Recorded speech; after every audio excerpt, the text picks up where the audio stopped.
इससे बड़ा क्या इंतकाम है कि दौर में लानत की जाए सहाबा कराम पर, मिंबरों पे, सैयदना अली पर, नाऊज़ु बिल्लाह।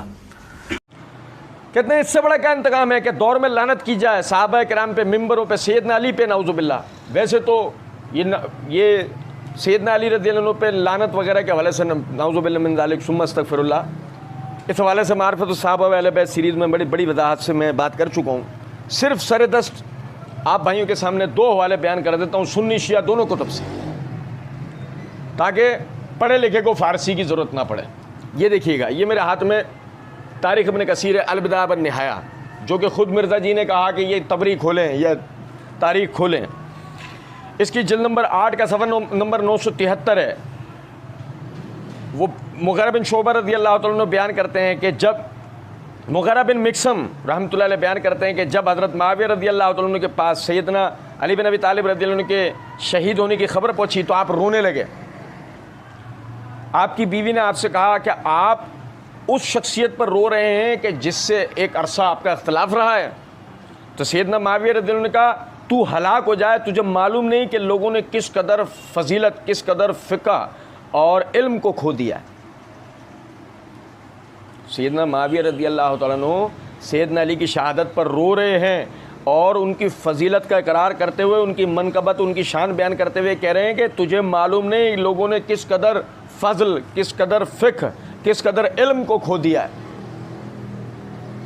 जो आदमी इस तरीके से सैयदना अली बिन अबी तालिब रज़ियल्लाहु अन्हु की फजीलत का कायल, वो अपने दौर में उन पर लानतें करवाएगा, उनको कोई गालियाँ दिलवाएगा, नाउज़ु बिल्लाह। ये वतीरा मिर्ज़ा जी जैसे कज़्ज़ाब व दज्जालों का तो हो सकता है, ये वतीरा जो है नाउज़ु बिल्लाह सहाबा किराम रिज़वानुल्लाह अलैहिम अजमईन का नहीं हो सकता। फिर ये देखिएगा, मैंने तारीख़ इब्न कसीर का हवाला दिया, ये मेरे हाथ में मजालिसुल मोमिनीन है, काज़ी नूरुल्लाह शोस्तरी। अब ये देखें, ये शिया किताब से भी सुन लें, सफ़ा नंबर 544 545, महकन बिन अबी महकन ज़ुबई, इसके हालात के अंदर वो लिखते हैं कि ये जो है वो मुआविया रज़ियल्लाहु तआला अन्हु के पास शाम में पहुंचा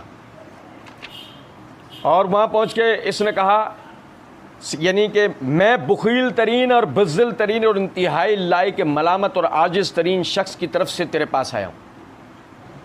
मुआविया रज़ियल्लाहु अन्हु ने कहा, अल्लाह की कसम तूने झूठ कहा, अबू तालिब का बेटा हरगिज़ बुखील नहीं है। अगर उसके पास एक कमरे में सोना भरा हुआ हो और दूसरे कमरे में भूसा भरा हुआ हो तो भूसा ख़त्म करने से पहले अली सोना ख़त्म कर देगा। और ये भी सुन, अली हरगिज़ बुज़दिल नहीं है, आज तक अली से बड़ा बहादुर चश्मे फलक ने नहीं देखा।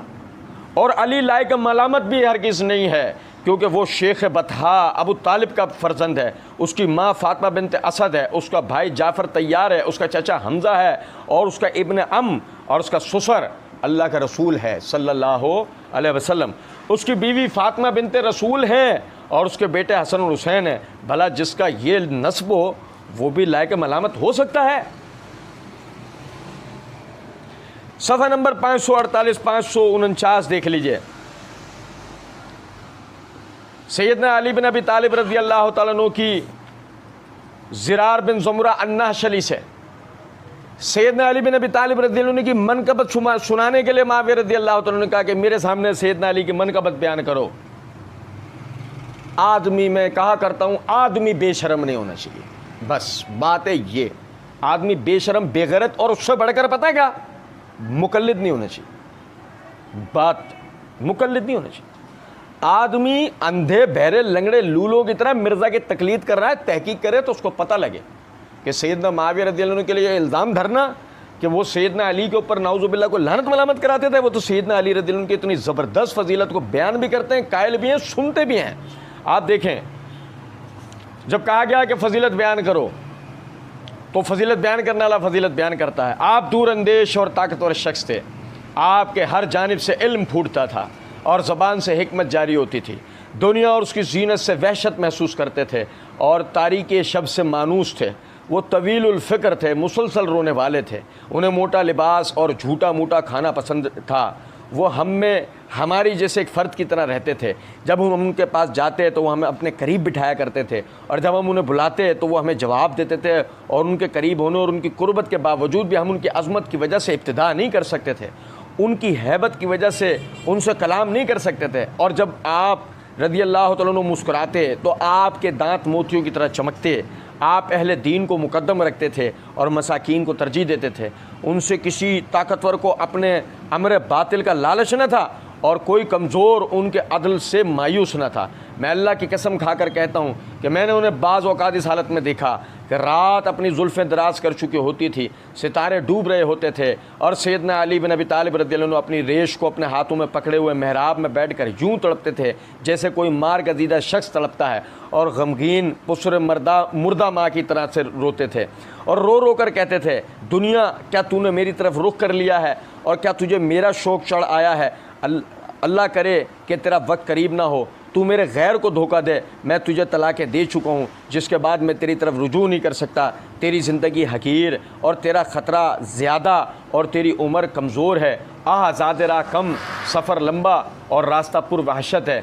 जब मुआविया रज़ियल्लाहु अन्हु ने यह सब सुना तो उनके आँखों से आंसू उनकी दाढ़ी पर बहने लगे और उन्होंने अपने आंसुओं को आस्तीन से पहुँचा। पूरा का पूरा शूरा सब के सब रोने लगे। मुआविया रज़ियल्लाहु अन्हु ने कहा, अल्लाह अबुल हसन पर रहम करे, बेशक वो ऐसे ही थे।